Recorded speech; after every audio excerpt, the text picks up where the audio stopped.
আমাকে ছাড়ুন, মারবেন না প্লিজ। পেছনের ব্যক্তি ধীরে ধীরে আরও গভীর হল। নেশাক্ত চোখে লাবণ্যের চুলে নাক ডুবাল। অতঃপর মুখখানা গলার কাছে নিয়ে ঘোর লাগা কণ্ঠে বলল, একদিন তুই নিজেই আমার হাতে রতে চাইবি। লাবণ্য চমকে উঠে, ভূত দেখি সাফওয়ানের মতোই কথা বলতে পারে।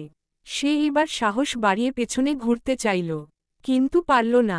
পেছনের ব্যক্তি নিজের সাথে একদম আষ্টেপৃষ্ঠে ধরে আছে। লাবণ্য মুখ দিয়ে অনবরত অস্পষ্ট শব্দ করছে আর কাঁদছে। সাফওয়ানের মেয়েটির ঘাড়ে নাক ঘষে বলল, কান্না থামা, নয়তো আরও গভীর কিছু হবে। লাবণ্য তৎক্ষণাৎ চিৎকার করে উঠল, সাফওয়ান ভাই, রে যাচ্ছি। সাফওয়ান বিরক্ত হয়ে লাবণ্য ছেড়ে দেয়। মেয়েটার বাহু ধরে নিজের সামনে দাঁড় করাল। শক্ত গলায় বলল, এত ভীতু কেন তুই?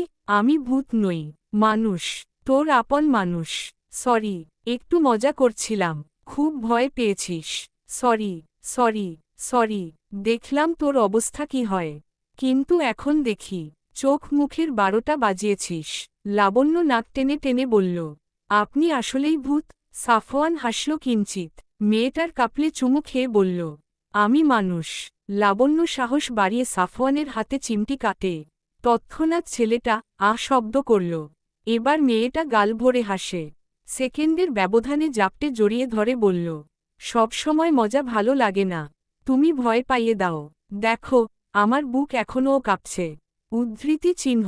সাফওয়ান ফিসফিস করে বলল, ওড়না সরিয়ে ফেল, দেখতে সুবিধা হবে। মেয়েটার মুখ লজ্জায় লাল হল। সাফওয়ান অন্ধকারেও বুঝল, লাবণ্য লজ্জায় মুষড়ে গেছে। মেয়েটি নিজেকে ছাড়িয়ে হঠাৎ তার গলা খামচে ধরল। জোরে নখ দাবিয়ে বলল, নিজে ডেকে এনে ভয় দেখালে কেন?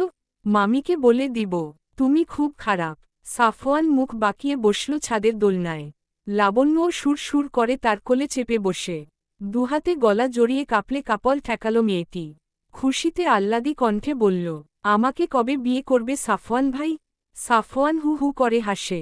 লাবণ্যর কোমর খানা শক্ত করে চেপে ধরে ফিসফিস করে বলল, আরও 4 বছর পর। লাবণ্যর অধৈর্য কণ্ঠ, না, এত দেরি নয়, 2 বছর পরেই বিয়ে করবে। কথা দাও, নয়তো অনশন করব। একবার যখন এ বাসায় পা দিয়েছি তখন তোমার রুমও দখল করব। চুপ, অহেতুক কথা বাদ দিয়ে আয় একসঙ্গে তারা দেখি। উদ্ধৃতি চিহ্ন। না, তুমি কথা দাও, বিয়ে করবে, আমায় ভালোবাসবে। কাছে থেকেও এত দূরত্ব সহ্য হয় না। ইচ্ছে করে তোমার সান্নিধ্যে আসতে, ভালোবাসতে। এখন যেমন কোলে বসে আছি, তেমনি সারাক্ষণ তোমার কোলে বসে থাকতে ভীষণ ইচ্ছে হয়। প্লিজ আমায় বিয়ে করে নাও। কথা দিচ্ছি, একটু জ্বালাবো না, সবসময় ভালোবাসব। আমি পারফেক্ট, লক্ষ্মী বউ হয়ে দেখাব। সাফওয়ান লাবণ্যর চোখে চোখ রেখে বলল, এত তারা কিসের? লাবণ্য লজ্জায় জবাব দেয়, হালাল ভালোবাসার, যেখানে স্পর্শ করতেও দোটানায় ভুগতে হবে না, তোমার কাছে যেতেও ভাবতে হবে না, সমস্ত অদৃশ্য বাধা ভেঙে গুড়িয়ে যাবে। সাফওয়ান লাবণ্যর হাত নিজের হাতে নিয়ে বলল, এত ভালোবাসিস? লাবণ্য মুচকি হেসে বলল, ভীষণ ভালোবাসি। তোমার থেকেও আমি তোমাকে বড্ড ভালোবাসি। এই এলোমেলো ছেলেটা সেই কবেই আমার রাতের ঘুম কেড়ে নিয়েছে। সাফওয়ান দুষ্টুমি করে বলল, আমিও এই বিলজ্জা, উশৃঙ্খল, পা গলাটে, চঞ্চল রমণীকে ভালোবেসে ফেলেছি। অজান্তেই সে আমাকে তার প্রেমে পড়তে বাধ্য করেছে।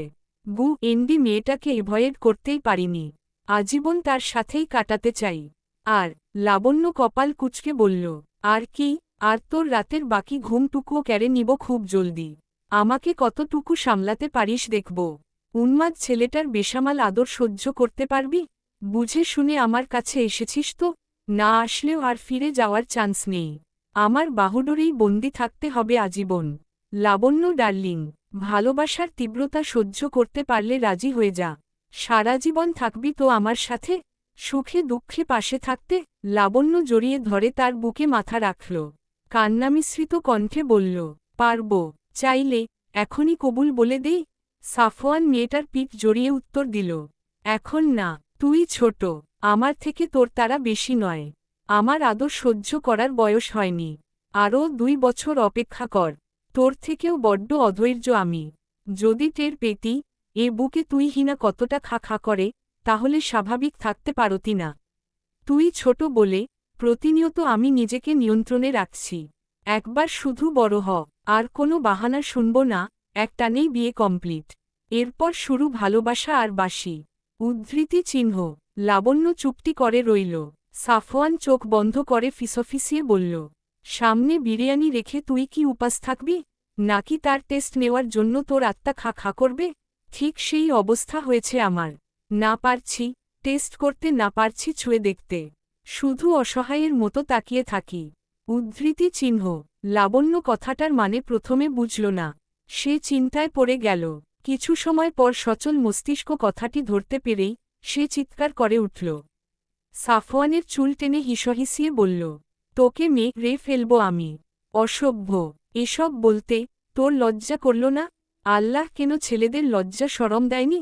সাফওয়ান ব্যথাতুর কণ্ঠে বলল, লাবণ্য ডার্লিং, শরম পেলে গরম ভাত খাবো কিভাবে? তাই ছেলেদের লাজ লজ্জা কম। তুই লজ্জা নিয়ে পানি খা। উদ্ধৃতি চিহ্ন। লাবণ্য খ্যাপে গিয়ে উড়াধুরা কিল বসালো তার হাতে। সাফওয়ান ব্যথায় চেঁচিয়ে যাচ্ছে। একসময় লাবণ্যর হাত দুটি শক্ত হাতে নিজের মুঠোয় নেয়। গাল চেপে ধরে চোখ রাঙাল। লাবণ্য চুপসে যায়। চুপচাপ বসল তার কোলে। আকাশে তাকিয়ে দেখতে থাকে অন্ধকার পৃথিবী। দুটি নরনারীর ভালোবাসা সাক্ষী রইল আধার রাতের আকাশ। বাতাসের শাসা শব্দে তারা ভালোবাসা আদান প্রদান করতে ব্যস্ত। রাত যত গভীর হল, সাফওয়ানের মনও বেসামাল হওয়া শুরু করে। তার মধ্যে যদি প্রিয়তমা গায়ের সাথে গা মিশিয়ে থাকে, খুব কাছে থাকে, তাহলে তো নিষিদ্ধ অনুভূতি কন্ট্রোল করা চারটি খানি কথা নয়। সেও তাগড়া যুবক হয়ে পারল না স্বাভাবিক থাকতে। বেসামাল হল হৃদয়। অজান্তেই ঘটিয়ে ফেলল এক অবিশ্বাস্য কাজ। সে লাবণ্যর চোখে চোখ রেখে ঝুঁকে গেল। ঘোরের মাঝেই নিজের রুক্ষ ওষ্ঠ জোড়া ডুবিয়ে দেয় লাবণ্যর ঠোঁটে। মেয়েটা আকস্মিক ঘটনায় হকচকিয়ে উঠে। হাত দিয়ে ছেলেটাকে দূরে সরাতেই সাফওয়ান তার হাত দুটো ধরে ফেলল। পরম আবেশে চুমু খেয়ে ছেড়ে দিল তাকে। লজ্জায় মেয়েটি মাথা নিচু করে ঘন ঘন শ্বাস ফেলছে। সাফওয়ান বাঁকা হেসে হাতের উল্টো পিঠ দিয়ে ঠোঁট মুছল। লাবণ্য তখনও নিশ্চুপ। সাফওয়ান তর্জনী আঙুলের সাহায্যে লাবণ্যর থুতনি উঁচু করল। গোলাপি মোলায়েম ঠোঁট জোড়ায় ধারালো চোখ রেখে বলল, সামান্যতেই নুয়ে গেছিস? বর্ষর আদর সামলাবি কিভাবে? লাবণ্যর কান গরম হয়ে যায়। সে লজ্জায় দুহাতে মুখ ডাকে।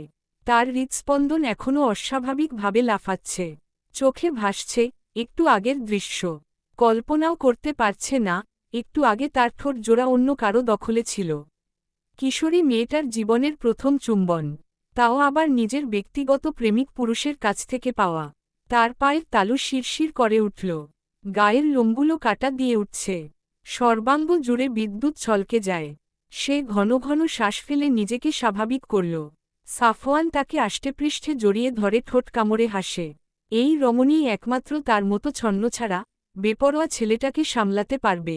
আজীবন এই মেয়েটাই পারবে তাকে ভালোবাসায় মুড়িয়ে রাখতে। তার সব পা গলামোর ওর কাছেই সাতখু নমাফ। পৃথিবীর সকল ভালোবাসা এভাবেই ভালো থাকুক।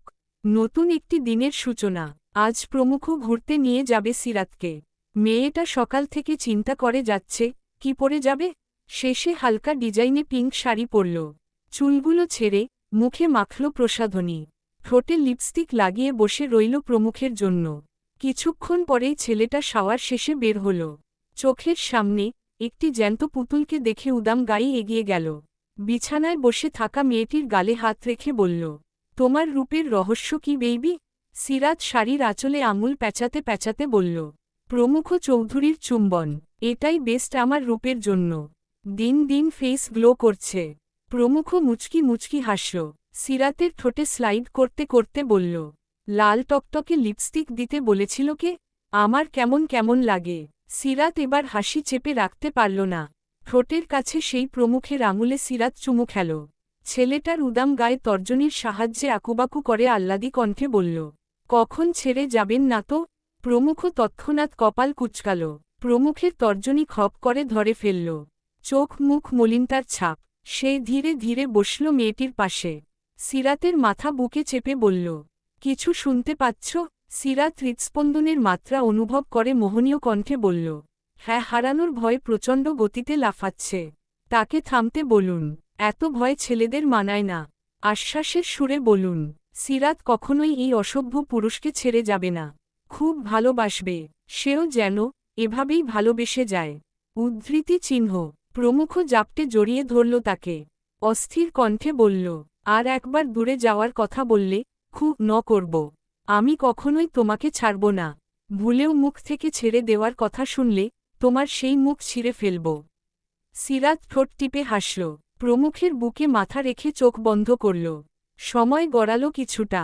হঠাৎ সিরাত তার বুকে থুতনি ঠেকিয়ে মাথা তুলে বলল, রেডি হয়ে নিন। বাইরে লাঞ্চ করব না? হ্যাঁ, বলেই গেছিলাম, সব তোমার জন্য। কেন খ্যাপিয়ে দাও? প্রমুখ ঝটপট রেডি হতে চলে যায়। গায়ে করা পারফিউম মেখে সিরাতের গা ঘেঁষে বলল, অনুভব করছ? সিরাত মন ভরে পারফিউমের ঘ্রাণ টেনে জবাব দেয়, করছি। আমার হৃদয়ে ঝড় উঠানোর ধান্দা। উদ্ধৃতি চিহ্ন। প্রমুখ বাঁকা হাসল। সিরাত খেয়াল করল, আজ কালো শার্ট না পরে তার স্বামী সাদা পরেছে। ফর্সা ত্বকে শুভ্র সাদে আকাশের শুভ্র মেঘেদের মতো মনে হল। তার হৃদয় শীতল হয়ে যায়। প্রমুখের বুকের কাছে নাক ঠেকিয়ে লম্বা শ্বাস টেনে টিপ্পনি কেটে বলল, এভাবে নায়ক সেজে বাইরে গিয়ে কি বুঝাতে চান? আপনি অবিবাহিত, আপনার পাশের সিট খালি।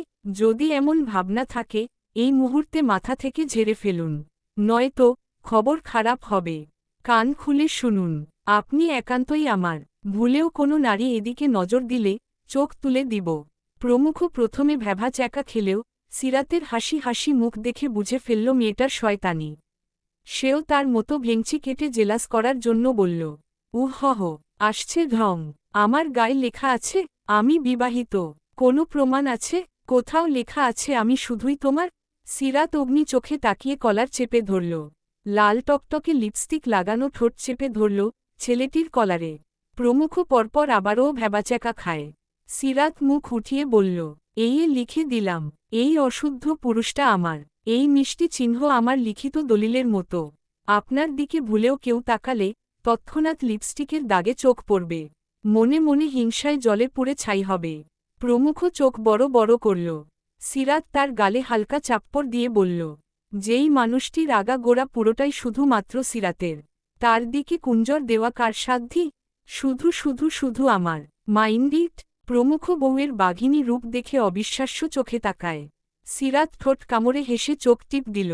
ছেলেটার তবদা খাওয়া মুখ দেখে তার পেট ফাটা হাসি আসছে। সে যথাসম্ভব হাসি আটকে দরজার পানে গেল। ভারী পেটে হাত রেখে তাড়া দিয়ে বলল, জলদি আসুন, আর দ্বিতীয় বিয়ের কল্পনা করতে হবে না। ওসব মনে আসতেই আমি আপনাকে কেটে কুচি কুচি করব। কয়দিন পর এক বাচ্চার বাপ হবেন, সেটা কপালে লিখে ঘুরবেন। এভাবে হ্যান্ডসাম লুকে বাইরে যাওয়ার প্রয়োজন নেই। আমার সামনে বসে থাকলেই চলবে। কপালে লিখে দিও, চাইলে পুরো বডিতেই লিখতে পারো। উদ্ধৃতি চিহ্ন। প্রমুখ তার হাত ধরে সিঁড়ি বেয়ে নিচে যেতে যেতে বলল। সিরাত মৃদু হেসে তার সাথে হাঁটে। গাড়িতে উঠে দুজনে চলল আজ বিকেলটুকু নিজেদের মতো কাটাতে। একটি রেস্তোরাঁয় লাঞ্চ করে পার্কে বসল। বাচ্চা ছেলে মেয়েদের সাথে থাকা সব ফুল সিরাতের হাতে দিয়ে বলল, তোমার প্রিয় ফুল। আর ফুল হাতে থাকা রমণী আমার প্রিয় অলকানন্দা। উদ্ধৃতি চিহ্ন। Underscore underscore underscore underscore. বাসায় আসতে আসতে দুজনের প্রায় রাত ৮টা বেজে গেল। সারাদিনের জার্নি শেষে সিরাত ফ্রেশ হয়েই শুয়ে পড়ে। প্রমুখ কম্পিউটারে কিছু কাজ করে, সেও সিরাতের পাশে ঘুমাল। রাত তখন অনেকটা। দুজনে জড়িয়ে ধরে ঘুমিয়ে আছে। চারপাশ শুনশান নীরবতার মাঝেই সিরাতের হালকা পেইন শুরু হয়। কেমন হাঁসফাঁস করে উঠে তার হৃদয়। চোখের ঘুম পালিয়ে যায় তৎক্ষণাৎ। সে প্রমুখের দেহটা নিজের উপর থেকে সরিয়ে উঠে বসল। ঘন ঘন শ্বাস ফেলে দেখল ঘেমে গেছে। একটু জিরিয়ে ঢুলু ঢুলু চোখে প্রমুখকে ডাকল, ঘুমাচ্ছেন? প্রমুখ তখন বেঘরে ঘুমায়। সিরাত আস্তে আস্তে প্রমুখের খাঁজকাটা দাড়িতে হাত বুলাল। কপালে চুম্বন করে ওষ্ঠ প্রসারিত করে। ছেলেটির হাতের আঙুল চিমটি কাটল। কিছুক্ষণ পর ধরফরিয়ে উঠে সে সিরাতকে বসতে দেখে বলল, কি হয়েছে? খারাপ লাগছে? কোথায় ব্যথা করছে বলো। সিরাত মুখ ফুলিয়ে ঘাড় দেখিয়ে দেয়। প্রমুখ তার পেছনে বসে ঘাড় টিপে দিতে দিতে বলল, কখন উঠেছ? সিরাত নরম স্বরে বলল, একটু আগে। আপনার কি ঘুম পাচ্ছে? না। কি হয়েছে বলো। সিরাত সোজা হয়ে বসল। ইতস্তত বোধ করে বলল, গরম গরম চিকেন ফ্রাই আর দই খেতে ইচ্ছে করছে। প্রমুখের হাত থেমে যায়। সে অবিশ্বাস্য দৃষ্টিতে বলল, এখন এখন দই পাব কোথায়? সিরাত জোরপূর্বক হেসে বলল, কাল দই খাব। এখন চিকেন ফ্রাই করুন, সাথে রুটি। প্রমুখ বিছানা থেকে নেমে সিরাতের হাত ধরে বলল, আসো। রাত কয়টা জানো? সিরাত পাঞ্ছে মুখে উত্তর দিল, 3টে। দুজনে কিচেনে গিয়ে এই মধ্যরাতে রান্না শুরু করে দেয়। চিকেন মেরিনেট করে রেখে দিল প্রমুখ। সিরাতের জন্য রুটি বেলতে বেলতে সে বলল, আর কি খাবে? সিরাত পাশের চেয়ারে বসে স্বামীর রান্না দেখছে। সে ঠাট্টা গলায় বলল, আপনার কলিজা ভুনা। সিরাত খিলখিল করে হাসছে। প্রমুখ চোখ পাকায়। সে এবার আরও উচ্চস্বরে হাসল। অতিরিক্ত হাসায় সিরাত চোখ খিচে ব্যথাতুর শব্দ করল। প্রমুখ হাতের রুটি রেখেই দৌড়ে সিরাতের কাছে হাঁটু ভাঁজ করে বসে বলল, কি হয়েছে? সিরাত ধীরে ধীরে চোখ মুখ স্বাভাবিক করে দীর্ঘশ্বাস ফেলে বলল, বেবি কিক মেরেছে। উদ্ধৃতি চিহ্ন। ফোঁস করে নিঃশ্বাস ফেলল প্রমুখ। গাল ভরে হেসে বলল, আমি ভয় পেয়ে গেছিলাম। কথা শেষেই রুটির কাছে গেল। সিরাত পানি খেতে খেতে বলল, আজকাল আপনার ঠোঁট থেকে হাসি সরেই না। কেমন প্রাণবন্ত লাগে। চমৎকার হাসি সবসময় আড়াল করে রাখেন কেন? কিপ্টে লোক কোথাকার। হাসতেও পয়সা লাগে? উদ্ধৃতি চিহ্ন। কারণ লাগে। অকারণে যে হাসে সে পাগল। আমি সুস্থ মানুষ। এখন হাসার কারণ তুমি আর বেবি। এই দুজনের জন্যই আমার হাসি লেগে থাকে ঠোঁটে। মনে হয় নতুন করে বাঁচতে শিখছি। সব কিছু সুখ সুখ লাগে। উদ্ধৃতি চিহ্ন। ঘং। বুড়ো বয়সে কবি কবি ভাব নিতে হবে না। জলদি ফ্রাই করুন, নয়তো আপনাকে ফ্রাই করে খাব। প্রমুখ চিকেন ভাজতে লাগল। উত্তর দিল না। ঘুমে তার চোখ দুটো জ্বলছে। তবুও নিজের সন্তান আর স্ত্রীর জন্য এটুকু তো করাই যায়। ঘুমু ঘুমু চোখে সে চিকেন ভেজে সিরাতের সামনে রাখল। নিজে হাত মুখ ধুয়ে বসল পাশে। সিরাত আবদার করে বলল, খাইয়ে দিন। আমার ইচ্ছে করছে না নিজ হাতে খেতে। প্রমুখ শক্ত গলায় বলল, এ কেমন বাচ্চামু? খাও বলছি। সিরাত গাল ফুলিয়ে অন্যদিক ঘুরে থাকল। প্রমুখ ফোঁস করে নিঃশ্বাস ফেলে রুটি ছিঁড়ল। সিরাতের ঠোঁটের কাছে রেখে বলল, ভুল হয়েছে মহারানী। জলদি খেয়ে আমাকে উদ্ধার করুন। উদ্ধৃতি চিহ্ন। সিরাত মুখ বাঁকিয়ে বলল, বেবিকে সরি বলুন। সে রাগ করেছে। প্রমুখ তাই করল। পেটের কাছে কান নিয়ে বলল, সরি বেবি, পাপাকে ক্ষমা করো। অতঃপর সেখানে মোলায়েমভাবে চুমু খেয়ে চেয়ারে বসে সিরাতের মুখে রুটি পুড়ে বলল, এত ঢং কবে থেকে শিখেছ? সিরাত চিবাতে থাকে। হাত বাড়িয়ে একটি চিকেন প্রমুখের মুখে দিয়ে বলল, যবে থেকে আপনার সন্তানের মা হতে শুরু করেছি। মধ্যরাতে শুনশান নিস্তব্ধ বাসায় দুজন একে অপরকে খাইয়ে দিচ্ছে। মুখে লেগে আছে নানান কথার ঝুলি। কোনোভাবেই শেষ হচ্ছে না। হাসি ঠাট্টার মাঝে ঢলে পড়েছে সিরাত। খাওয়া শেষে প্রমুখ হাত ধুয়ে সবকিছু গুছিয়ে বলল, চলো ঘুমাবে। উদ্ধৃতি চিহ্ন। না। উদ্ধৃতি চিহ্ন। মানে, তাহলে এখন কি করবে? সিরাত প্রমুখের কোলে ধপ করে বসে পড়ল। গলা জড়িয়ে ধরে বলল, বেবি বায়না করেছে। প্রমুখ চোখ মুখ কুঁচকে বলল, মধ্যরাতে কিসের বায়না? উদ্ধৃতি চিহ্ন। আপনার কণ্ঠে গান শুনতে চাইছে। প্লিজ গান শুনান। প্রমুখ হতাশার শ্বাস ফেলে বলল, আমি গান জানি না। সিরাত নাছোড়বান্দা। প্রমুখকে বারবার গান গাইতে বলে। শেষে প্রমুখ না পেরে দীর্ঘশ্বাস ফেলে ভাঙা গলায় গাইতে শুরু করল, গোটা পৃথিবীতে খুঁজো আমার মতো কে তোমারে এত ভালোবাসে। এই মনের ঘরে এসো। এই বুকেরই বাপাশেতে তোমার নামই জপে। একটু আড়াল হলেই কেন মনে খোরাক জাগে। তোমার সঙ্গ পেলেই কেন দেহ শিউরে ওঠে। এ গা ছুঁয়ে বলো, ছেড়ে যাবে না কখনো। তোমার মতো কে আছে বলো। এ গা ছুঁয়ে বলো, ছেড়ে যাবে না কখনো। তোমার মতো কে আর আছে বলো। সিরাত সেই মিষ্টি, কোমল, ঘায়েল সুরের কণ্ঠের মানুষটির দিকে অপলক তাকিয়ে রইল। ঠোঁটে মিষ্টি হাসি একে, চোখ বন্ধ করে গানটি অনুভব করে।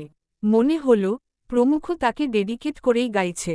সিরাত তার বুকে মুখ গুজে গানটা মন দিয়ে শুনল, কি চমৎকার তার কণ্ঠ। অথচ এই লোক কখনোই মনের ভুলে তাকে গান শুনায়নি। গান শেষে প্রমুখ সিরাতের হাতের বাঁধন আলগা করে বলল, রুমে গিয়ে জড়িয়ে ধরবে। এবার উঠো। সিরাত উঠে বাঁকা হেসে বলল, কোলে নিয়ে যান। লম্বা সিঁড়ি বেয়ে উঠতে কষ্ট হয়। প্রমুখ তৎক্ষণাৎ তাকে কোলে তুলে নিল। প্রায় 80 কেজি ওজনের সিরাতকে কোলে নিয়ে সে দিব্যি সিঁড়ি বেয়ে উপরে উঠে। মেয়েটা হকচকিয়ে যায়, চোয়াল হা করে, চোখ বড় বড় হয়ে গেল। বিস্মিত হয়ে রুমে প্রবেশ করে বলল, আমি মজা করলাম, আর আপনি সিরিয়াস ভেবে নিলেন? প্রমুখ ধপ করে বিছানায় শুয়ে বলল, জীবনে সব কাজই সিরিয়াসভাবে নিতে হয়, কোনো কিছুই ছোট ভেবে হেলা করতে নেই। উদ্ধৃতি চিহ্ন। মেয়েটি আয়নার সামনে বসল, নিজেকে এপাশ ওপাশ দেখে হাসল। মেক্সির উপর থেকেই পেটে হাত রাখে। প্রমুখ শুয়ে শুয়ে তার কাণ্ড দেখছে। এক পর্যায়ে ঘড়ির দিকে তাকিয়ে রেগে গেল ছেলেটি। উঠে রুমের সমস্ত লাইট নিভিয়ে আবারও সিরাতকে চট করে কোলে তুলে নিল। হনহনিয়ে বিছানায় শুইয়ে দিয়ে তার বুকের ওপর মাথা রাখল সে। সিরাত এখনও হতভম্ব, বিস্ময় একটুও কাটেনি। শরিত ফিরে পেতেই সে প্রমুখের চুল টেনে ধরে বলল, আমার ঘুম আসছে না। প্রমুখ ঘুমন্ত কণ্ঠে বলল, কিন্তু আমার আসছে। উদ্ধৃতি চিহ্ন। দীর্ঘশ্বাস ফেলে সিরাত প্রমুখের পিঠ ঘষে দেয়, মাথায় হাত বুলিয়ে বলল, আজও মনে পড়ে সেই দিন। এই তো কিছুদিন আগের কথা, আমাদের বিয়ে হল। ঝগড়াঝাঁটি, চিৎকার, চেঁচামেচি, আরও কত কি। অবশেষে আমরা দুইয়ে মিলে তিন হচ্ছি। আজও মনে পড়ে সেই দিন। এই তো কিছুদিন আগের কথা, আমাদের বিয়ে হল। ঝগড়াঝাঁটি, চিৎকার, চেঁচামেচি, আরও কত কি। অবশেষে আমরা দুইয়ে মিলে তিন হচ্ছি। পরের বছর তিনে মিলে চার হব। এভাবে আপডেট হতেই থাকবে প্রতি বছর। প্রমুখের টিপ্পনী জবাব। সিরাত মুখ মুছড়ে বলল, শখ কত? আপনার শখ দেখলে আমার অ্যালার্জি শুরু হয়। চুলতে দেই, কোথায় অ্যালার্জি হয়েছে বলো। চুপ করুন। প্রমুখ উচ্চস্বরে হাসল। মেয়েটির গলায় মুখ গুজে ছোট ছোট চুমু খেয়ে বলল, আদর দাও যান। কতদিন অনাহারে। উদ্ধৃতি চিহ্ন। আরও কিছু মাস উপাস থাকুন। প্রমুখ ধীরে ধীরে তার গলায় ছোট ছোট কামড় দিল। সিরাত খামচে ধরে তার টি শার্ট। চোখ খিচে দাঁতে দাঁত চেপে বলল, অসভ্যতা ছেড়ে ঘুমান। প্রমুখ হেসে গলায় নাক ঘষে বলল, আমি এটাই শুনতে চেয়েছিলাম তোমার মুখ থেকে। খুব ঘুম পেয়েছে বেবি, গুড নাইট। উদ্ধৃতি চিহ্ন। সিরাত ফোঁস করে নিঃশ্বাস ফেলে মোবাইল হাতে নিল। ফেসবুক স্ক্রোল করতে করতে দেখল সায়রা অনলাইন। তৎক্ষণাৎ সায়রাকে মেসেজ দিল, ঘুমাচ্ছিস? উদ্ধৃতি চিহ্ন। কিছু সময় পর সায়রার রিপ্লাই আসে, না কথা বলছি। কার সাথে? বল বল। আরে হো, আবরান। সিরাত কৌতূহল চোখে লিখল, তাহলে বিয়ে করে ফেল। আন্টি এখন আর বিয়ের জন্য জোরজবরদস্তি করে না? সায়রা উৎফুল্ল হয়ে উত্তর দিল, না, বলেছে আমি যা বলবো তাই। আমি অনার্স কমপ্লিট করি, ততদিনে ওর চাকরিও হয়ে যাবে। তারপর ধুমধামে বিয়ে করব। তুইও ওই সময় তিনটে বেবি নিয়ে আমার বিয়ে খেতে আসবি। দারুণ প্ল্যান না, কি বলিস? উদ্ধৃতি চিহ্ন। চুপ কর, সব সময় ফাইতারা চিহ্ন যতারা চিহ্ন লামি। উদ্ধৃতি চিহ্ন। সায়রা হা হা ইমোজি দিল। সিরাত সিরিয়াস হয়ে বলল, মিস ইউ। আমায় কবে দেখতে আসবি? এক সপ্তাহ আগেই না গেলাম। এত রাতে কি করছিস? সিরাত মুখ ফুলিয়ে বলল, ঘুম আসছে না, খিদে পেয়েছিল। প্রমুখ রান্না করে খাওয়ালো। সায়রা তার মেসেজে ওয়াওরিয়েক্ট দিয়ে বলল, ওহো, দোস্ত জিতে গেছিস। একদম হাজবেন্ড মেটেরিয়াল। দারুণ, খুব লাকি তুই। সিরাত লজ্জা পাওয়ার ইমোজি দিল। সায়রা হেসে বলল, এখন তোর উনি কি করছে? ঘুমাচ্ছে। উদ্ধৃতি চিহ্ন। সায়রা টুকটাক কথা বলতে থাকে। সিরাতেরও সময় কাটল। একসময় ঘুমে তার চোখ লেগে যায়। হাতের ফোনটা পাশে রেখেই প্রমুখে জড়িয়ে ধরে ঘুমিয়ে পড়ল। আন্ডারস্কোর। সময় বহমান। ধীরে ধীরে নিজের মতো চলতে থাকে। কাউকে ছাড়া কারো জীবনও থেমে যায় না। নদীর স্রোতের ন্যায় কখন যে সময় গড়িয়ে যায় তা গুণক্ষণেও টের পাওয়া যায় না। তেমনি আস্তে আস্তে ঘনিয়ে আসল সিরাতের ডেলিভারি ডেট। প্রমুখ এই অন্তিমকালেও তার অর্ধাঙ্গিনীকে এক মুহূর্তের জন্যও দূরে রাখেনি। সারাক্ষণ ছায়ার মতো পাশে থেকেছে। অফিসের সব কাজ গত 7 মাস ধরে আহাদ, রায়হান আর কবিরই সামলেছে। এসবের মধ্যে তাদের পে নেউলের ঝগড়া, মা রি কখনোই থামার নয়। সারাক্ষণ একজন আরেকজনকে পেছনে লেগে পড়েছে কিভাবে খুঁচানো যায়। সায়রার জীবনটাও রঙিন প্রজাপতির ন্যায় দারুণ যাচ্ছে। পড়াশোনা আর প্রেম, ভালোবাসায় মাখো মাখো। লীনা খন্দকার তার পের চরম শাস্তি পেয়ে আজ বিছানায় শয্যাশায়ী। দেহটাও মিশে যাচ্ছে বিছানার সাথে। রাকিব চৌধুরীর মতো মানুষকেও সে এই বিদায়ের অন্তিমকালে পাশে পায় না। এর থেকে কষ্টের কোনো মুহূর্ত আছে? মানুষের পাপের শাস্তির মতো ভয়ঙ্কর দ্বিতীয়টি নেই, তেমনি নিজের জন্য অন্যের চোখে ঘৃ না দেখার মতো নিকৃষ্ট যন্ত্রণা আর কোনোটাই নেই, যা সুস্থ থাকলে লীনা খন্দকার রাকিব চৌধুরীর চোখে উপলব্ধি করত। সাফওয়ান আজকাল দুটি মানুষকে নিয়ে ভীষণ ব্যস্ত থাকে সবসময়ে। সময়ের তালে ধীরে ধীরে লাবণ্যকে যেন প্রতিদিন নতুনভাবে অনুভব করছে। সকলের জীবনই সুখকর হয়ে এগিয়ে যাচ্ছে, চারপাশে শুধু সুখ আর সুখ। লাবণ্য মেয়েটা আসলেই লক্ষ্মী, কেমন বড়দের মতো বুঝদার কথাবার্তা বলে। একদিন মেয়েটাকে সাফওয়ান নিজেই সিরাতের কথা জানিয়েছে।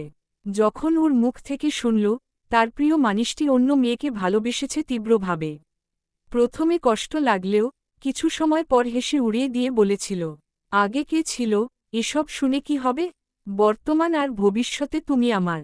যারা অতীত নিয়ে চিন্তা করে তারা বোকা, আমার ওসবে কোনো সমস্যা নেই। তোমার হাজার প্রাক্তন থাকলেও আমি তোমায় ভালোবাসি। উদ্ধৃতি চিহ্ন। সাফওয়ান সেদিন লাবণ্যকে শক্ত করে জড়িয়ে ধরেছিল।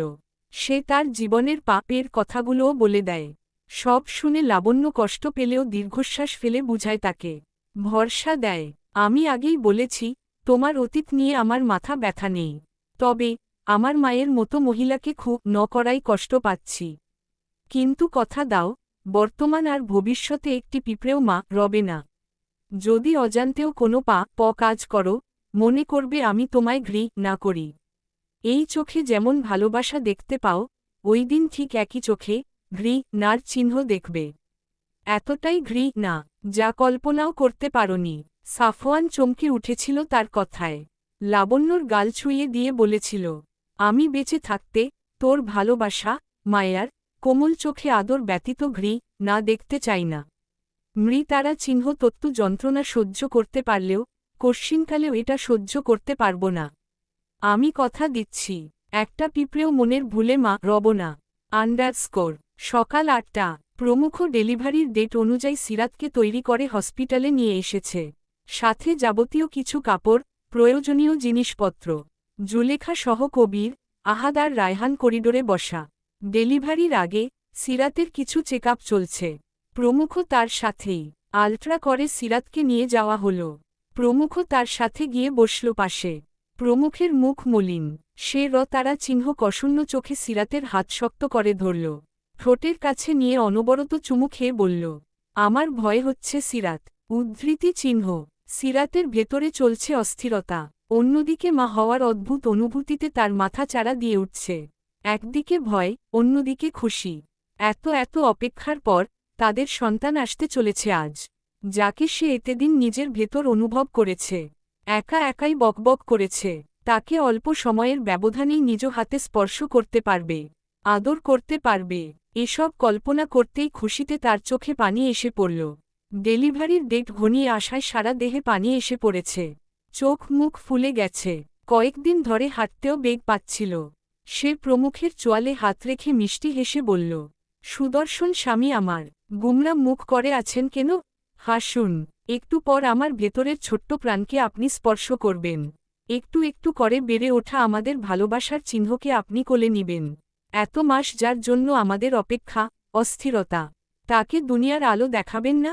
কেউ না জানুক, আমরা দুজন জানি গত ৯ মাস কত কি সহ্য করেছি এই মিষ্টি বেবির জন্য। উদ্ধৃতি চিহ্ন। প্রমুখ সিরাতের হাতে মাথা রেখে চোখ বন্ধ করল। তার বিশ্বাস হচ্ছে না একটি পরেই নিজের অংশ তোকে দেখতে পারবে। বেবিকে পাওয়ার যে খুশি, সেসব থেকে সিরাতকে নিয়ে বেশি চিন্তা হচ্ছে তার। যদি কোনো অঘটন ঘটে তখন? সে চোয়াল শক্ত করে চোখের অশ্রু আটকাতে চাইল, কিন্তু এই প্রথম ব্যর্থ হল সে। সিরাত সামনের মানুষটির অস্থিরতা বুঝে দীর্ঘশ্বাস ফেলল। নিজেকে শক্ত করে বলল, আল্লাহকে ডাকুন, আমরা দুজনই যেন সুস্থ হয়ে আপনার বুকে ফিরতে পারি। ডক্টর চলে আসবে, আপনি বাইরে যান, অপেক্ষা করুন আমাদের সোনামণির জন্য। প্রমুখ ফাঁকা নয়নে মেয়েটির দিকে মুখ তুলে তাকাল। মৃদু হেসে সিরাতের পুরো মুখে চুমুতে ভরিয়ে দিতে দিতে বলল, আমার মা আসছে, আমার প্রতি তার অসম্পূর্ণ ভালোবাসা, আদরকে সম্পূর্ণ করতে। আমি আজ ভীষণ খুশি সিরাত, ভীষণ। এত খুশি আমার বাকি জীবনেও লাগেনি। ফাইনালি আমি বাবা হচ্ছি সিরাত। উদ্ধৃতি চিহ্ন। সিরাত অশ্রুসিক্ত চোখে গাল ভরে হেসে মাথা ঝাঁকিয়ে বলল, মা, আমাদের মা। উদ্ধৃতি চিহ্ন। প্রমুখ তাকে আদর করে ভরসা দিতে থাকে। সিরাত কান্ত চোখ মুখে মনকে শক্ত করল। তৎক্ষণাৎ ডক্টর ঢুকল। প্রমুখের হাতে একটি কাগজ বাড়িয়ে নার্স বলল, সাইন করতে। প্রমুখ কাগজটি পড়ল। ভেতরটা তার কষ্টে দম বন্ধ হয়ে যাচ্ছে। মনে হচ্ছে, এই বুঝি তার বুকে কেউ ছুরির আঘাত করেছে। হৃৎপিণ্ড দুটি খণ্ড বিখণ্ড হয়ে যাচ্ছে। সে বড় বড় দম নিল। অতঃপর হালকা ঢোক গিলে সিরাতের দিকে একবার তাকায়। সিরাত মৃদু হেসে বুঝাল, জলদি সাইন করতে। প্রমুখ দুমড়ে মুচড়ে যাওয়া হৃদয় কাপা হাতে কোনোরকম সাইন করল। পরক্ষণেই তাকে ডক্টর বাইরে যেতে বলেন। সিরাতের সিজা শুরু হল। প্রমুখ বাইরে দাঁড়িয়ে কিছুক্ষণ দরজার পানে তাকিয়ে অস্থির পায়ে পায়চারি করা শুরু করল। তৎক্ষণাৎ সাইরা আসলো সেখানে। তাড়াহুড়ো করে বলল, সিরাতের যার শুরু হয়েছে। প্রমুখ কিঞ্চিত মাথা ঝাঁকাল। সাইরা তার মনের কথা বুঝতে পেরে দীর্ঘশ্বাস ফেলে আরবানকে ইশারায় প্রমুখের সাথে থাকতে বলল। ছেলেটাও বুঝাতে লাগল প্রমুখকে। কবির ইতস্তত বোধ করে বলল, স্যার, টেনশন করবেন না, মাত্র কয়েক মিনিটের অপেক্ষা, ইনশাআল্লাহ কিচ্ছু হবে না। উদ্ধৃতি চিহ্ন। প্রমুখ তখনও চুপ। তার ভেতরে ঝড় বয়ে যাচ্ছে। সেই নিশ্চিন্ত হয়ে বসে থাকতে পারছে না। মনে এক বিন্দুও স্বস্তি পাচ্ছে না। কেমন হাঁসফাঁস করছে ভেতরটা। আজ নিজেকে খুব একা মনে হচ্ছে তার। যদি সিরাতকেও সে হারিয়ে ফেলে তখন। নানান চিন্তায় প্রমুখ ঘামতে লাগল। তার চোখ মুখে আতঙ্কের ছাপ। এমন টেনশন প্রমুখের এত বছরেও হয়নি। সে ঝড়ের বেগে এপাশ থেকে ওপাশ পায়চারি করে। চোখ মুখ মুছে কবিরকে অস্থির কণ্ঠে বলল, মামা, মামা আসেনি। কবির শরীর ফিরে পেয়ে আহাদকে জানায়। ছেলেটা ফোন করতেই রাকিব চৌধুরী জানাল, সে গেইটের কাছে আসে। রায়হান এগিয়ে গেল তাকে আনতে। কিছুক্ষণ পর লাবণ্য আর রাকিব চৌধুরী সেখানে উপস্থিত হয়। প্রমুখের চিন্তিত মুখ দেখে রাকিব চৌধুরী ছেলেটির মাথায় হাত রেখে বলল, নার্ভাস লাগছে। প্রমুখ তো শূন্য চোখে তাকাল।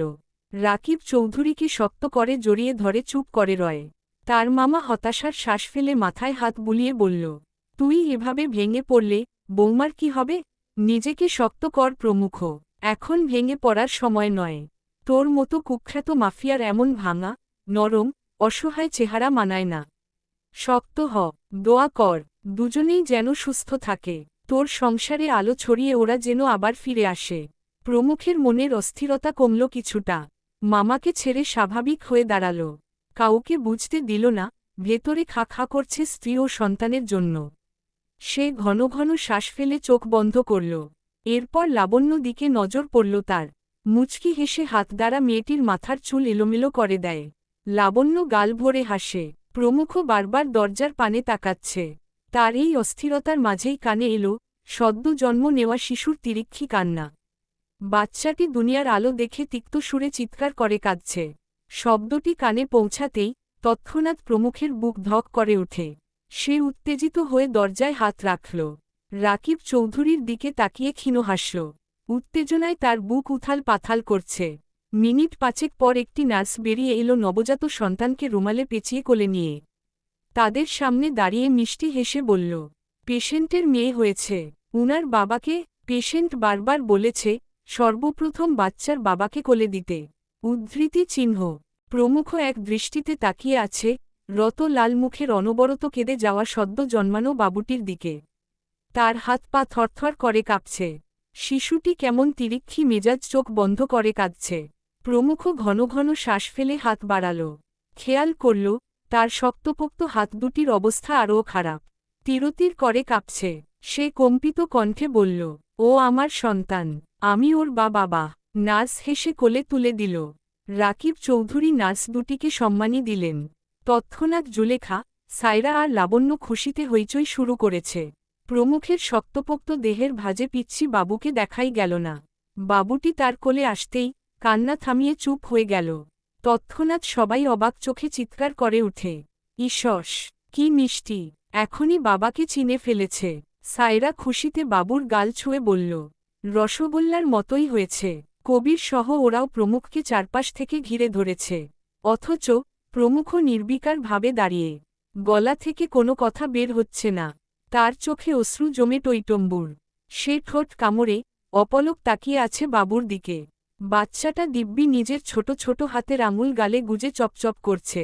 চোখ দুটি বন্ধ। প্রমুখ ঝুঁকে বেবির কাপলে চুমু খেল। কাপা কণ্ঠে বলল, পূর্ণতা চৌধুরী, উদ্ধৃতি চিহ্ন। প্রমুখ শিশুর দিকে ঝুঁকে ফিসফিস করে বলল, আমার অপূর্ণ জীবন আজ সম্পূর্ণরূপে পূর্ণতা পেয়েছে। অপ্রাপ্তি সব চাওয়া পূর্ণ হল। এই অনিশ্চিত জীবনে মা তুমি এসেছ পূর্ণতা হয়ে। আমার কলিজার টুকরো, তোমায় নিয়ে আমার ছোট্ট সংসার পরিপূর্ণ হল আজ।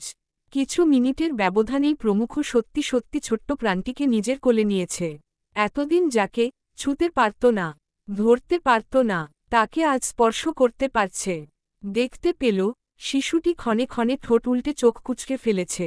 সে এতদিনের কষ্ট অপেক্ষা সব ভুলে গেল মুহূর্তেই। রাকিব চৌধুরী হাত বাড়াল কোলে নেওয়ার জন্য। প্রমুখ তার কোলে দিয়ে ঝটপট পা বাড়াল সিরাতের কাছে। কেবিনে প্রবেশ করে দেখল সিরাত তীব্র যন্ত্রণায় বিরস মুখে নিস্তেজ হয়ে শুয়ে। সে হনহনিয়ে সিরাতের সামনে চেয়ার পেতে বসল। মেয়েটির কপালে গালে চুমু খেয়ে ডাকল, সিরাত, আমি বেবিকে কোলে নিয়েছি, তুমি উঠবে না? বেবিকে আদর করবে না? ও আমাদের সন্তান, আমার মেয়ে, দেখো কি কিউট হয়েছে। ব্যথায় সিরাতের মাথা ছিঁড়ে যাচ্ছে। সে সবকিছু শুনলেও চোখ খুলতে পারল না। প্রমুখ তার মাথায় হাত বুলিয়ে আদর করল, আস্তে আস্তে ডাকল। কিছুক্ষণ পর সিরাত ঘন ঘন নিঃশ্বাস নিয়ে চোখ খিচে বলল, কার মতো হয়েছে? প্রমুখ ওর কথা শুনে স্বস্তির নিঃশ্বাস নেয়। সিরাতের হাত নিজের মুঠোয় নিয়ে সেখানে চুমু দিয়ে বলল, আমাদের মতো, উদ্ধৃতি চিহ্ন। ক্ষীণ হেসে সিরাত নিভু নিভু চোখে তাকায়। প্রমুখের গালে হাত রেখে অশ্রুসিক্ত চোখে ব্যথাতুর কণ্ঠে বলল, আপনি খুশি হয়েছেন? খুব। হাসল মেয়েটা। ভেতরের সমস্ত কষ্ট যন্ত্রণা যেন নিমেষেই পালিয়ে গেল। প্রমুখ উঠে দাঁড়িয়ে বলল, বেবিকে নিয়ে আসছি, একটু অপেক্ষা করো। প্রমুখ ঝড়ের বেগে বেবিকে নিয়ে ভেতরে প্রবেশ করল। তার পিছু পিছু সবাই। নার্সদের কঠোর আদেশে বেশি সময় থাকল না কেউ। কোলাহলে বাবু অতিরিক্ত কান্না করছে। তাই সায়রা সিরাতের গালে হাত রেখে বলল, ফাইনালি খালাম্নি হয়ে গেছি দোস্ত, উদ্ধৃতি চিহ্ন। সিরাত চুপ করে শুয়ে রইল। সায়রা চলে যায় আবরানের সাথে বাবুর জিনিসপত্র কিনতে। কেবিন খালি হতেই নার্স সিরাতকে বেবি ফিডিং করাতে বলল। প্রমুখের সামনে এই প্রথম ফিডিং করাতে তার লজ্জা করছিল। কিন্তু প্রমুখের চোখে ভালোবাসা আর আদর দেখে সে নিস্তেজ দেহ নিয়েই পড়ে রইল। প্রমুখ হঠাৎ বেবিকে কোলে নিয়ে নার্সকে উদ্দেশ্য করে বলল, আমি সিরাতকে হেল্প করছি, আপনি যেতে পারেন। নার্স হা করে তাকায়। প্রথমে থতমত খেলেও পরক্ষণেই নিজেকে সামলে নিল। অল্প হেসে তার কোলে দিয়ে চলে যায়। সিরাত চোখ বন্ধ করেই মৃদু হাসল। প্রমুখ গর্বের সহিত বলল, জলজ্যান্ত আমি থাকতে অন্য কেউ কেন হেল্প করবে? সিরাত ঠোঁট কামড়ে ধরে। রাকিব চৌধুরী আর লাবণ্য কিছু সময় পর চলে যায়। করিডোরে বসে আহাদ কবিরকে টিপ্পনি কেটে বলল, স্যারের আগে শুনতে চাইলি আব্বা ডাক, এখন শুনতে হচ্ছে কাক্কা ডাক। সবই পোড়া কপাল। কবির কটমট করে বলল, চুপ কর আহাম্মক, উদ্ধৃতি চিহ্ন। রায়হান উচ্চস্বরে হেসে আহাদের কাঁধে হাত রেখে বলল, ঠিকই তো বলেছে, বরাবরের মতো এবারও স্যারের চ্যালেঞ্জের কাছে গোহারা হেরে গেলি। কবির দুজনের দাঁত কেলিয়ে হাসির দিকে তাকিয়ে তেড়ে গেল। ঝাঁঝালো কণ্ঠে বলল, তবে রে, খুব হাসি পাচ্ছে, আজ তোদের দুজনের একটা দাঁতও আস্ত রাখব না। তিনজনে গণ্ডগোল করে দৌড়ে হসপিটালের বাইরে চলে যায়। জুলেখা সেদিকে তাকিয়ে মুখ মুচড়ে বকাঝকা করল ওদের। প্রমুখ ফিডিং শেষে বাবুকে সিরাতের পাশে শুইয়ে দেয়। বেবির খিদে পাওয়ায় কাঁদছিল। সিরাত অশ্রুসিক্ত চোখে বাবুর দিকে তাকিয়ে কেঁদে ফেলল। আলতো করে আদর দিয়ে বুকে জড়িয়ে নেয়। তার আজ খুব মনে পড়ছে তাইমা খানমের কথা। সে মা বলে ডেকে চিৎকার করল, ইস, আজ যদি তিনি বেঁচে থাকতেন, খুব খুশি হতেন। তাইমা খানমের স্মৃতি সিরাত ভুলতে পারল না। আজ সে মা, তাইমার মতো মা। একজন মায়ের কষ্ট সিরাত উপলব্ধি করতে পারল।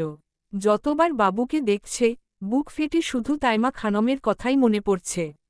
প্রমুখের বুক ঠান্ডা করে আর সিরাতের কোল আলো করে দুজনের মায়ের অভাব পূরণ করল পূর্ণতা। মায়ের ভালোবাসার কাঙাল নর নারীকে পিচ্ছি এসেই ভালোবাসা দ্বিগুণ বাড়িয়ে দিল। মনে করিয়ে দিল দুজনের মমতাময়ী মা জননীর স্মৃতি। বেবি খাওয়া শেষেই আবার ঘুম। ফর্সা লাল ত্বকের বেবির ঠোঁট দেখে মনে হবে রত ঝরছে। প্রমুখকে এক দৃষ্টিতে তাকিয়ে থাকতে দেখে সিরাত বলল, আজ কি চোখ সরবে না?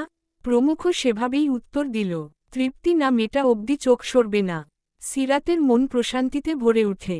প্রমুখও সিরাতের কপালে কপাল ঠেকিয়ে বলল, ও আমার পূর্ণতা, বাকি অপূর্ণ ও এসেই পূর্ণ করে দিয়েছে। এ জীবনে আর কিছুই চাওয়ার নেই আমার, শুধু তুমি আমি আর পূর্ণ মিলে একটা ছোট্ট সংসার চাই, যেখানে থাকবে শুধু সুখ, শান্তি আর ভালোবাসা। উদ্ধৃতি চিহ্ন। বেবির নাম পূর্ণতা? উদ্ধৃতি চিহ্ন। হ্যাঁ, আমার পূর্ণ। প্রমুখ চৌধুরীর মেয়ে পূর্ণতা। মেয়ে শুধু আপনার একাই? প্রমুখ সিরিয়াস গলায় বলল, কখনোও না, পূর্ণের উপর তোমার বেশি অধিকার। কত কষ্ট করেছ তুমি, আমার ভাবলেই গায়ে কাঁটা দেয়। আপনিও অনেক কষ্ট ও ত্যাগ করেছেন। একজন বেস্ট স্বামীর যতটা গুণ থাকা দরকার সব আপনার মাঝে আমি পেয়েছি। তারপর একজন বেস্ট পাপা হওয়ার ট্রাই করেছেন সর্বত্র। ফাইনালি সেই চ্যালেঞ্জে বিজয়ী হয়েছেন আজ। উদ্ধৃতি চিহ্ন। কোমল কণ্ঠে কথাটি বলল সিরাত। অতঃপর মৃদু ঝকে প্রমুখের শুষ্ক ঠোঁটে চুম্বন করল। প্রমুখ চোখ বন্ধ করে সিরাতের ঘাড়ের পেছনে হাত রাখে। মেয়েটির ওষ্ঠে চুমু খায়। সিরাত তাকে ছেড়ে অস্থির হয়ে বলল, ছি, অসভ্য পুরুষ। বেবি সব দেখে ফেলল। উদ্ধৃতি চিহ্ন। প্রমুখ ভ্রু নাচিয়ে আবারও ঠোঁটে ঠোঁট মিলিয়ে ছোট্ট চুমু দিয়ে বলল, বেবি ঘুমাচ্ছে। তাছাড়া ওর জানা উচিত পাপা তার মাম্মাকে কত ভালোবাসে। সিরাত ভেঙচি কাটে। ঘণ্টা ভালোবাসে। প্রমুখ খ্যাপে গিয়ে তেড়ে গেল। সিরাতের নাকে কামড় বসাতেই তেতে উঠে মেয়েটি। চিল্লিয়ে ফুটবল শরীরে কিল দিল প্রমুখের বুকে। ছেলেটি অল্প দূরে সরে হাসতে হাসতে বলল, এখন কেমন লাগে? সিরাত মুখ ফুলায়। প্রমুখ তপ্ত শ্বাস ফেলে সিরাতের পাশে বসে আলতো করে জড়িয়ে ধরল। মিহি কণ্ঠে বলল, তোমাকে হারানোর ভয়ে আমি ক্ষণে ক্ষণে অস্থির হয়ে যাই। সিরাত মাথা এলিয়ে তার কাঁধে রেখে খুব কষ্টে উত্তর দিল, আপনার শূন্যতা এই হৃদয় চৈত্রের খরার মতো খা খা করে। আর খরা নয়, এবার থেকে আনলিমিটেড আদর সোহাগ হবে।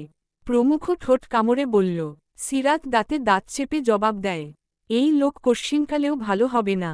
দূরে সরুন তো, সবসময় গা ঘেঁষে থাকেন কেন? ভালোবাসি তাই গা ঘেঁষে যাই। উদ্ধৃতি চিহ্ন। প্রমুখের কথায় সিরাতও না হেসে পারল না। ফিক করে হাসল। ছেলেটিও নাকে নাক ঘষে মৃদু হাসে। ভালোবাসায় মুড়িয়ে আছে দুজন। এ মুহূর্তে আর কিছুই চাওয়ার নেই তাদের, শুধু সুখে শান্তিতে ছোট্ট পূর্ণকে নিয়ে বেঁচে থাকা। বিপদে আপদে একে অপরের পাশে থেকে আগলে রাখাই তাদের জীবনের লক্ষ্য। একটি ছন্নছাড়া, রাগী, গম্ভীর, নিষ্ঠুর যুবকের জীবনে হঠাৎ ঝড়ের মতো আগমন ঘটে সিরাত নামক এক রমণীর।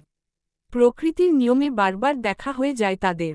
হঠাৎ একদিন জোর করে মেয়েটি বাধা পড়ে সবচেয়ে ঘৃ না করা যুবকের স্ত্রী হয়ে। বাবা মা হারিয়ে বকে যাওয়া, বেপরোয়া, ছটফটে ছেলেটার পরিবর্তন ঘটে এক কিশোরীর স্পর্শে। বৃষ্টির মতো ঝিরঝির করে, তার জীবন পাল্টে যায় রাতারাতি। সে হারিয়ে ফেলে নিজ সত্তা। শুধু মাথায় ঘুরে সিরাত আর সিরাত। অতঃপর শত বাধা বিপত্তি পেরিয়ে দুজনের প্রণয় ঘটে।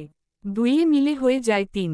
ছন্নছাড়া, ঘরহীন ছেলেটার একটা ছোট্ট সংসার হয়। শান্তির নীড় খুঁজে পায় সেখানে। সারাদিন না ফিরলেও রাতে ফিরতে হয়। এক রমণীর টানে বারবার ফিরতেই হয়, যেখানে সর্বদা ভালোবাসা আর সুখ বিরাজ করে। এভাবেই আগুন আর পানি মিলে দিব্যি প্রতিদিন নতুনভাবে ভালো থাকার কারণ খুঁজে। সিরাতের মতো ঠান্ডা আর প্রমুখের মতো তীব্র রাগী, গম্ভীর দুজনের সংসার পূর্ণতায় ভরে উঠুক। স্ত্রী আর সন্তানের সুখে আর খুশির জন্য যে খা রাবি ছাড়তেও দ্বিধা করেনি। সকল খারাপ ধুলোর মতো মুছে ফেলে একজন দায়িত্ববান স্বামী আর যত্নশীল বাবা হওয়ার লড়াই কাঁধে নেয়। যা দিন শেষে সেই যুদ্ধে সে জয়ী হয়। সিরাতের সামনে হয়ে দেখায় একজন পুরুষ থেকে ধীরে ধীরে বেস্ট স্বামী ও বাবা, যার মাঝে এখন শুধু শুভ্র মেঘের আনাগোনা। সিরাত উৎফুল্ল চোখে মানুষটার পরিবর্তন দেখে বিমোহিত হয়। শুকরিয়া আদায় করে তার সুখের সংসারের জন্য, এই লোকটার ভালোবাসার জন্য। সুখে দুঃখে একে অপরের পাশে থাকাই ভালোবাসা, যেটা অজান্তেই তারা একজন আরেকজনকে নিজের চাইতেও বেশি ভালোবেসে ফেলে। দুজনের অল্প অল্প করে কাছে আসা, ভালোবাসা, এক অসাধারণ প্রেমের গল্প জমে ওঠে। ধীরে ধীরে সেই অল্প স্বল্প থেকে এক বিশাল সমুদ্রে পরিণত হয় সেই প্রেম। প্রেম থেকে ভালোবাসা, একসময় দুজনেই ভয়াবহভাবে সেই ভয়ঙ্কর রোগে আটকে পড়ে, যেখান থেকে আর ফিরে যাওয়া সম্ভব নয়। আজীবন বাধা পড়ে যায় দুটি নরনারীর আত্মা। ভালোবাসায় টালমাটাল হয়ে দিনদুনিয়া ভুলে যায়। খুঁজে পায় একে অপরের মাঝে সুখ আর শান্তি। সুখেরও নীড় সমাপ্ত।